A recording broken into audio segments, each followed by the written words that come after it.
మాకు వర్షాలు పడుతుంది 25 రోజులైంది మాకు కోసి ఒక ట్రాక్టర్ పోయి 7 రోజులు అవుతుంది ఇంతవరకు కూడా ఖాళీ కాలేదు వెంటనే కొనాలని మేము కోరుతున్నాం.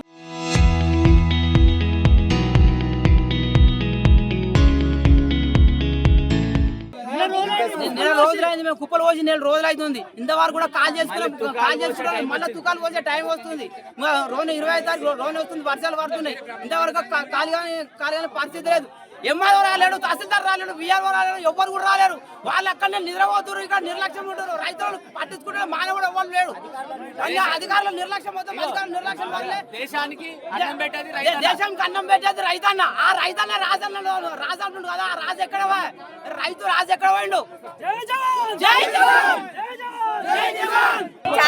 ఎవరు లేరు, చాలా ముసలోళ్ళే వ్యవసాయం చేస్తున్నారు. వర్షం పడితే మా బాధ ఎట్లా చెప్పుంది. ఇప్పటికీ ఒక లారీలకు పోలేవు, జంతులకు తప్ప మొత్తం ఒడ్లు లేవు. కాట జలాలపురం ఎందుకు ఆగిపోతుంది చెప్పండి.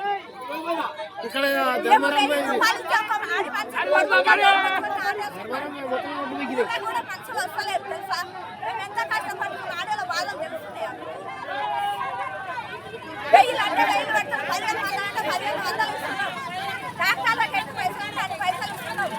అన్ని లెక్క పడితే మాకు రూపాయి చేతికి వస్తలేదు.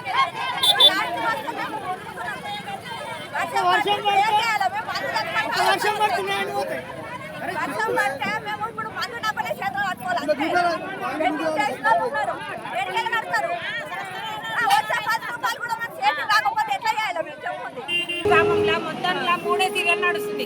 2 లారీలు అయినాయి. మొత్తం పోవాలంటే ఎంత టైం పడుతుంది? మళ్ళీ కాలం వచ్చింది, వానలు పడితే అవి కూడా మొలకలు వస్తాయి. మాకు పూర్తిగా నష్టం జరుగుతుంది. ఈ నష్టం మీ గవర్నమెంట్ వర్తిస్తుందా? ఎవరు భరిస్తారు? మా రైతుల మీద పడుతుంది బాధ్యత అంతా. రైతులు ఎట్లా బతకాలి, ఎట్లా చేసుకోవాలి? మరి ఉరి పెట్టుకునే బాధ్యత ఇంకేం కావాలి?